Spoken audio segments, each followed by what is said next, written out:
Hello, my name is Nishma Santos, and I'll be talking about some aspects of my audience research presentation, starting with my topic.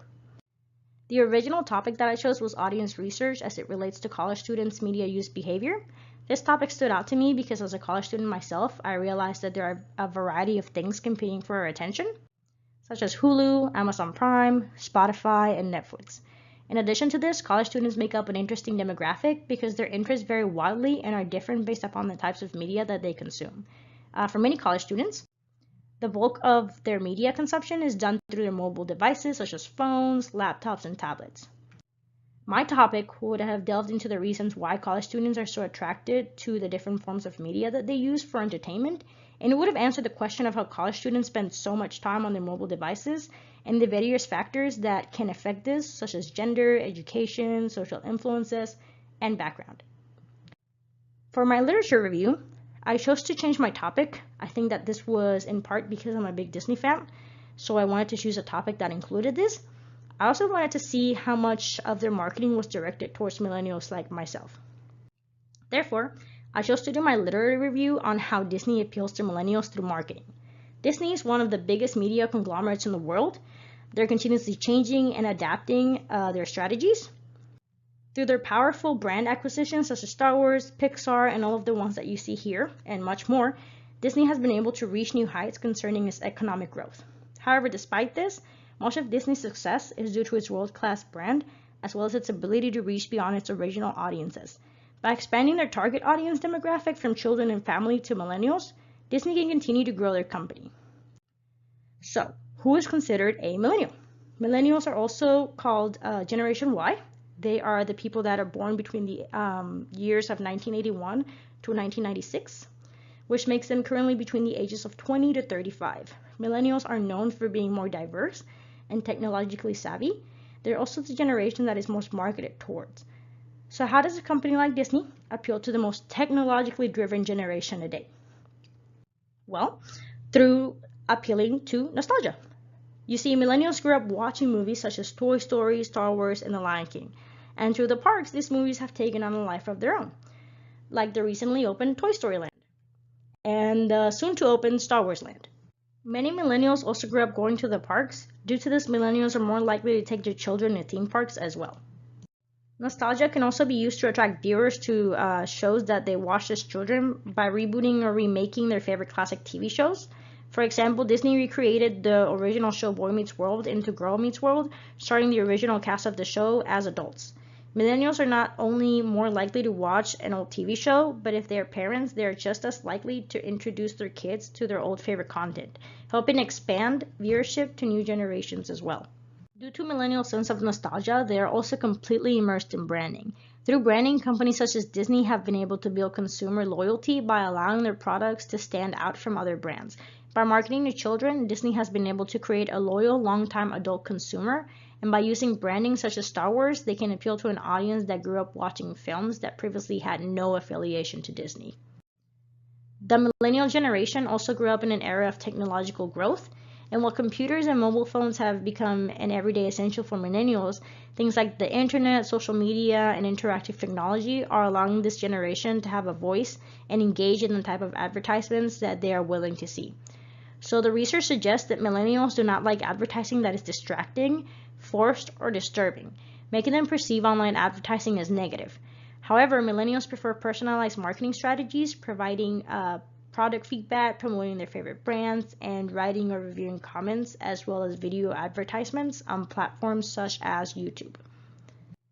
Through the use of social media, Disney allows nostalgic-filled millennials to satisfy their urge to relive the past, while also appealing to their need to be in control through personalized marketing strategies and video advertising. Now I would like to talk about sampling design. I wanted to do a survey that answered the question of what role does Disney production value play in influencing millennial consumers. In order to do this, my target audience became male and females that were millennials.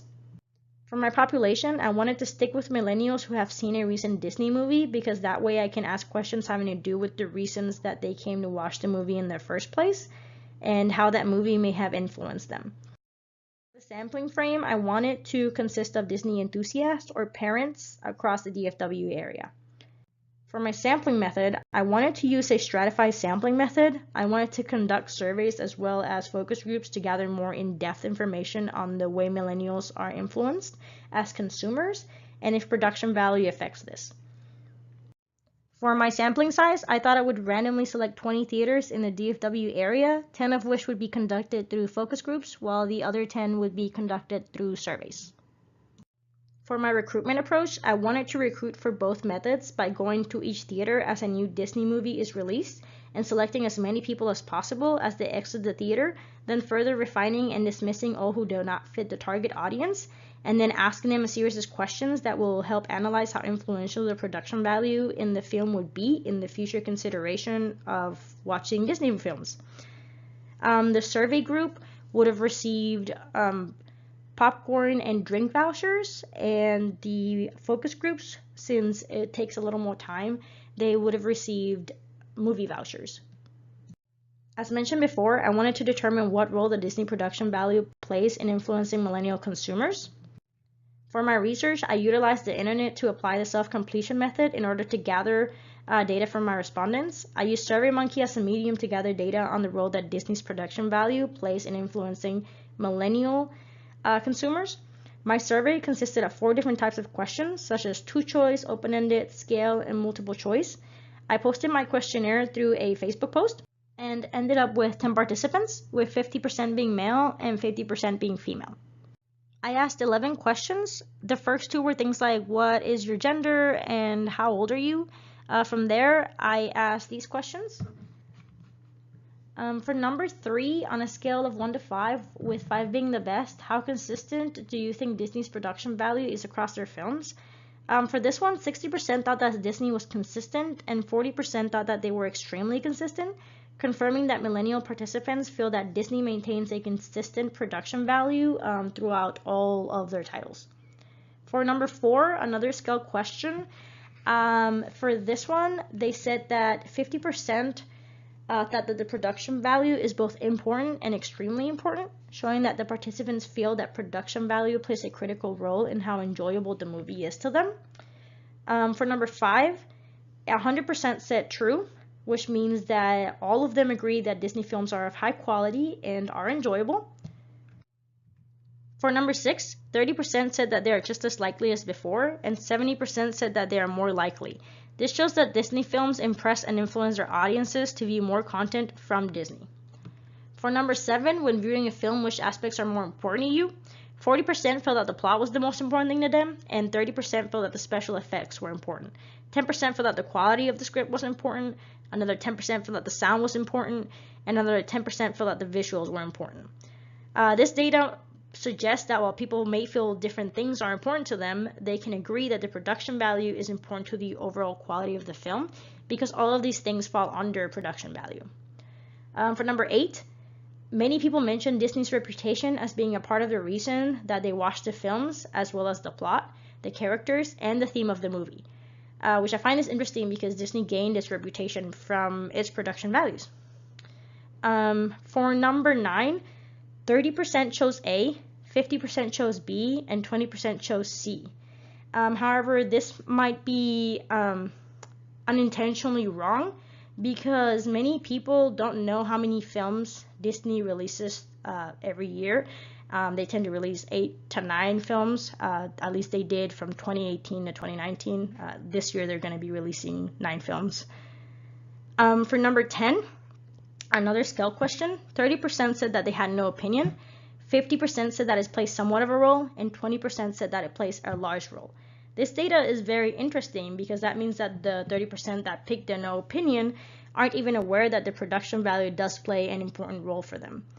And however, this notion that it does play an important role is reinforced because of all the data that I've already gathered from the survey. And finally, for number 11, another open-ended question. Many respondents mentioned that Disney has great quality in their films. In addition to that, they said that Disney is a big name in the industry. So this, along with the other data gathered through this questionnaire, leads me to believe that millennials not only think that Disney makes great films with an over-the-top production value, but also that they are such a tight-knit industry that they are best suited to accomplish these things. Thank you for watching my presentation. I hope you enjoyed it. I leave you now with a Walt Disney quote: "All of our dreams can come true if we have courage to pursue them." Thank you very much.